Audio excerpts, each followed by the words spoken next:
So in this video, I'll show you on how to get this base map with the help of Qgis and the Victoria government data.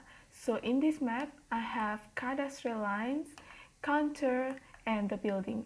As for the counter and the building, I get the data from AURIN, which I'll show you later. And as for the cadastre, I get the data from Victoria government website. So the first step here is I'm going to show you how to get these three data: the counter, the cadastre, and the building. So first I'm going to show you how we can get the cadastre data. So first step is you can open Google and then you can type cadastre Victoria. So it will show you the first two options is the data that we are going to get, but in this case we are just going to choose one. So for the first option here is actually line layer. As for the second options, it's polygons. So they both have the same data but different layers. So for this is the polygon layer and this is the line layer, and for this I am going to choose the line layer because in order for us to be able to get this shape, it has to be in the line layer. So I'm going to go here and then we can click order resource and make sure that you check the box, and then here they will show you the box that you can put your valid email in so that they can send you the data that you can download. So you type in your email and then you click continue order. So how this website works is that you don't get the data automatically when you order it. So you have to give your email and then you have to wait for a while until they send you an email of the link that you can download, and then you can get the data. So this is the area that you are going to choose, or which part of Melbourne that you want to get the cadastre data. So here there is some options of which, like the filter of the area that you want to choose. So for this case, I'm going to get the cadastre from Moonee Valley because I'm going to get the data of the cadastre in Airport West, and Airport West is part of the Moonee Valley City Council. So I'm going to choose local government area, and then here they have all the city council in Victoria. So if you can actually choose more than one city council, but I'm just going to choose Moonee Valley here, and then you can click here to put your area in the selected box. So after you choose that, you choose the buffer. I'm just going to choose the 1 kilometers because I think it's enough, and then for the format is shapefile. Make sure the format is shapefile because we are going to put it in Qgis first, and then we are going to make a vector, and then we are going to export it to the DXF file so that it can match with the counter as well as the buildings.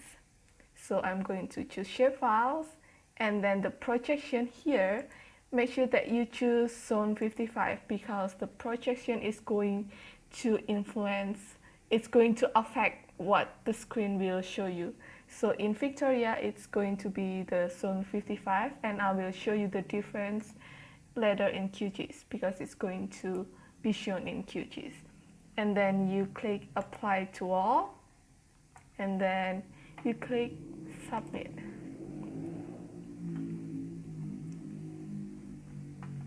After you submit, here's the order confirmation, and then you just click submit again, and then you wait for the email.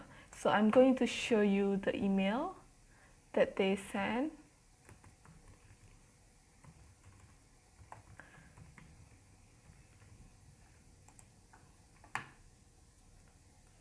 here, this is the email that they send you, and then you can click this link here to download your data, and I have already done that.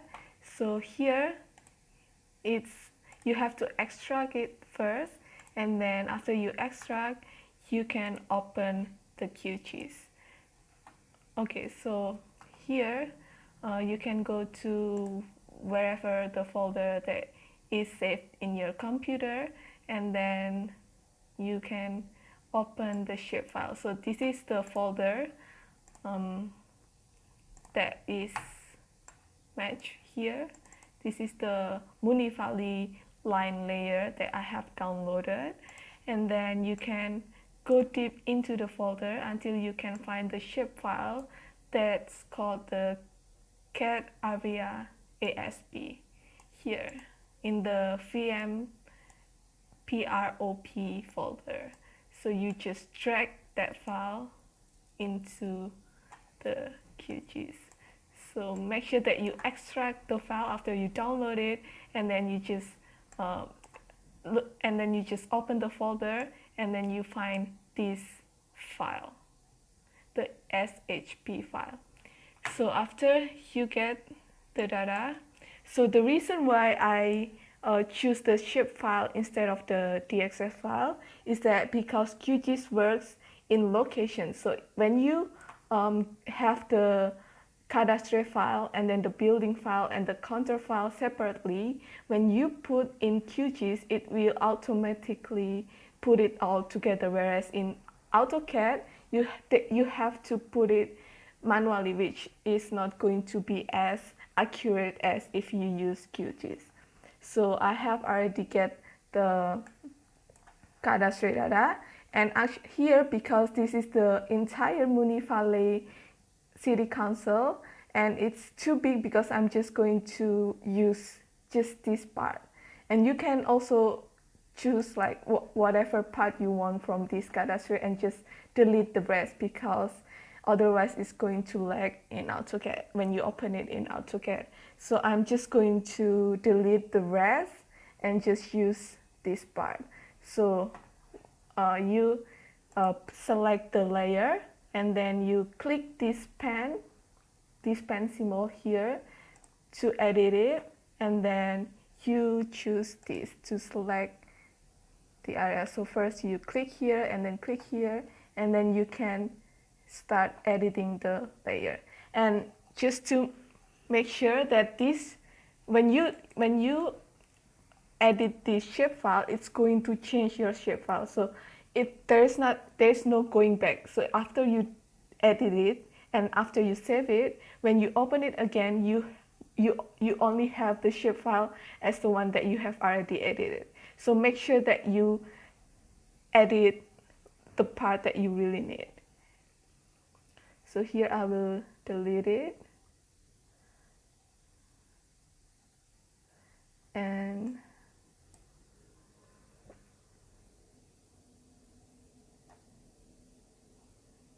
here just delete everything.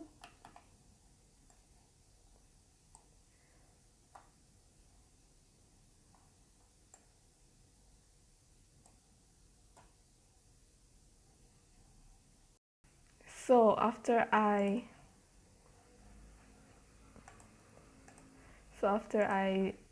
delete, I click save. This is going to change the entire shapefile. So the next time I open this shapefile, it's going to show the one that I have edited. So I click save. It's going to change it, and okay, so here I have the cadastre. So the next is that I'm going to generate the counter and the building from AURIN. So for that, we go to the Google again, and then just type in aurin.org.au,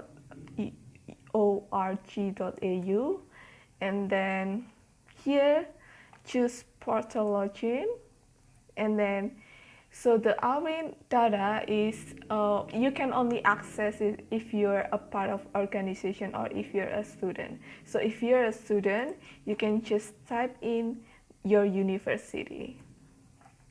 So it will show in the list, and then you can click it, and then you can just sign in using your username and the password. So I'm logging in.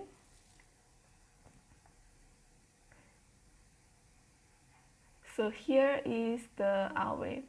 So the first step that you need to make in AURIN is that you have to select the area. You can filter the area because this is so huge and you might not find the location that you want. You can just select this, and then you can refine the area and choose the states and territories, and then you can choose which states that you want to choose, and in this case I'm choosing Victoria, and then I'm going to choose the local government area. No, sorry, I'm going to choose suburbs instead because it's going to be more specific. And then from suburbs here I can choose which suburbs I want to go to, and in this case I'm going to choose Airport West, and then I'll click OK. It's done. So here is the location that I'm going to get the counter and the building. So after you select the area here and it shows the location that you want to generate the data from, you can click here this little symbol here, and then you can select the copy as bounding box, and then you click the bounding box selection just below the area selection here. So you click it, and then it will show you this bounding box that you can move, that you can make big or smaller. So here I'm going to block the area that I want to get the counter and building data from. So this bounding box will work as your select area. So you can just select the area as much as you want. But as for the buildings here, if you generate the buildings from AURIN, it cannot go as big as you want it to be. So it can only generate a small area at a time because the building data is really big. So they can only allow you to generate it in steps. So here I'm just going to select this area here, and then here you can click browse, and then you can put the keywords. First I'm going to generate the counter first, so I'm going to type in counter here, and then it's still waiting.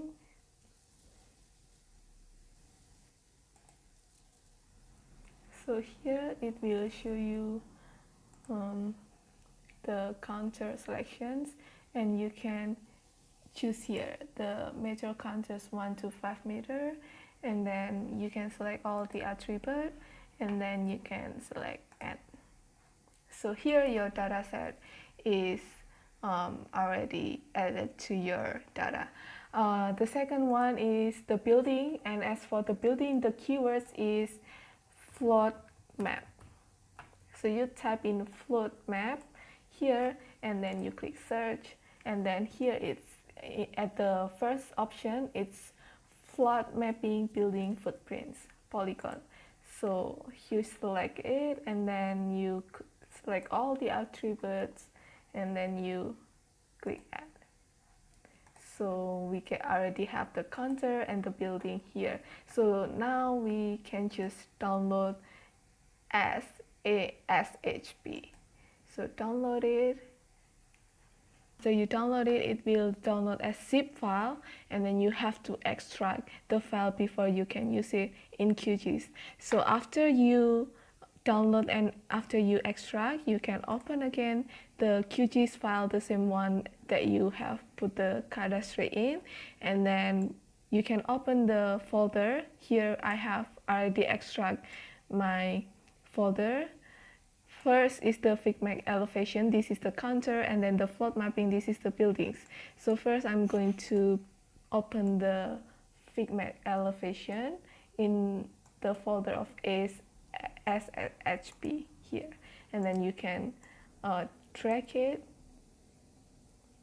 Oh, sorry, you can track. Yeah, you're not supposed to drag the JSON file. You drag the SHP file here, and here it will show the counter. So this is what I was talking about. When you use the data in Qgis, it will automatically put the counter where at the same location as the cadastre. Whereas if you use DXF file, you have to put it all together manually. So this is more easier for you to create the base map first.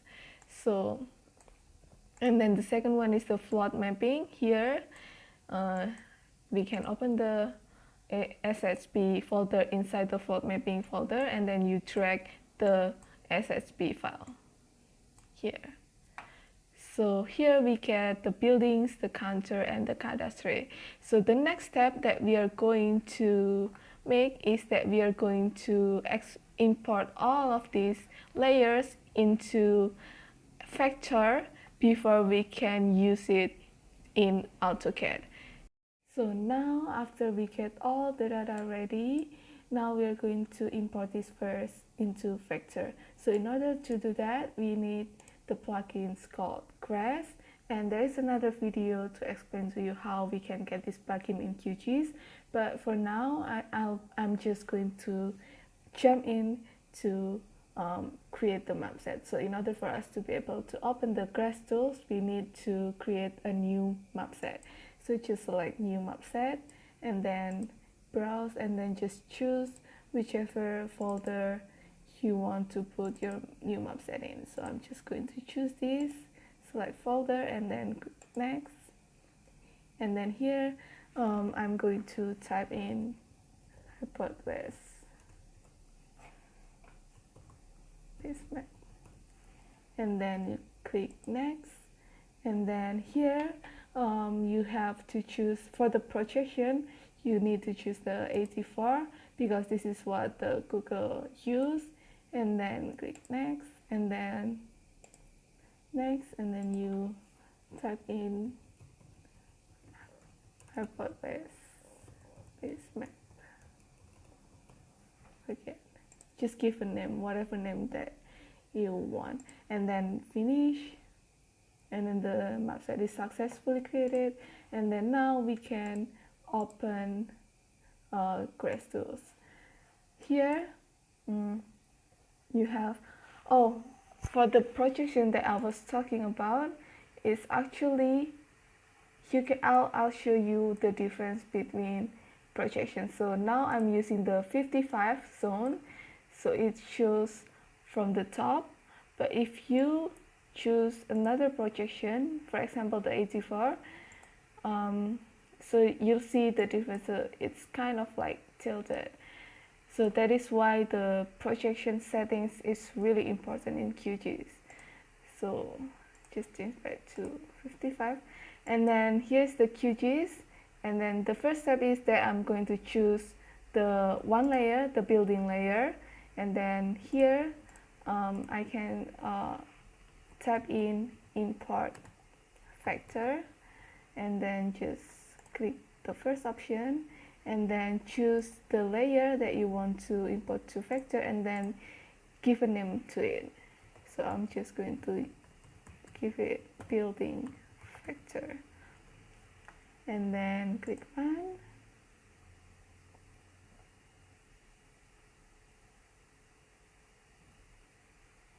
And then it's going to run it, and then click view output. So there you have it, a new layer in vector. And then the next one is that we are going to click the import vector again, the next layer, the second layer, the counter, and then give it a name, counter vector. and then run it again, and then you click view output, and then you have it, the counter factor. So now after we get the building and the counter factor, now we are going to export our file into DXF. So for the cadastre, I'm not going to change it into vector because this file is good enough to be exported to DXF. So now I'm going to export DXF, and then you click this symbol, and then just choose whichever folder you want to save it in, and then just give it a name. And I'm going to give it Airport West VICMAP, and then save, and then make sure that the projection is zone 55, and then here you can choose the layers that you want to export, and in this case I'm going to export counter factor, building factor, and then the cadastre. So now I'm clicking OK, and there it is, the DXF export completed. So now you can open AutoCAD, and then you can open the file that you have exported. Here, there it is. We have the counter, the cadastre, and then the building. So if you see this line is actually really thick, it's because this line is polygon, and in order for us to be able to get this kind of line that we want in our base map, we need to explode all of them.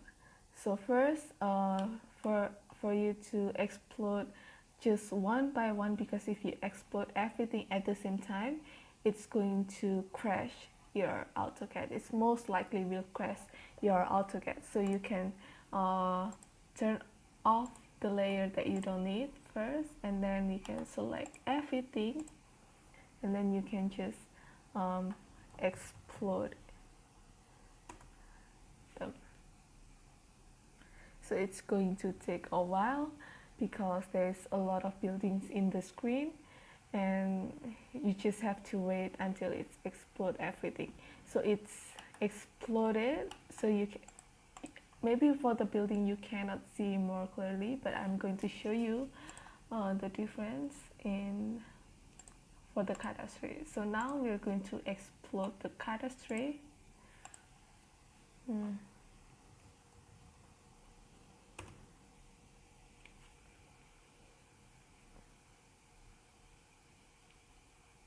So it's going to also take you a while to explode everything. The bigger the file that you have, the more the cadastre that you have in your screen, it's going to take even more time. So if it's like a really big map, you need to delete the ones that you don't need, so it's not going to crash your AutoCAD. So now we get the line set that is actually not really thick. So now we can turn it off. We can turn it off, and then we can turn on the counter. So select everything. You can select everything, and then you can explode them.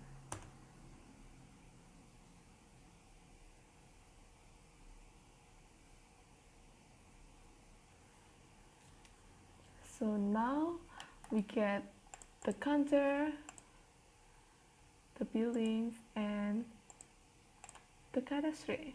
There it is. And then now you can edit them, you can put it in, you can plot it, and then you can edit these lines, you can put it in 3D, everything you want with this. So there it is, how to get the data and use Qgis until you get it in AutoCAD. The conclusion here is that in order for you to be able to get this base map, you need to use Qgis because it's going to put everything in place at the same location, even though the file is separated. Whereas if you use DXF, you need to match it manually, which will take you a long time, and it's not going to be as accurate as if you use Qgis. So now here's your base map, and then enjoy.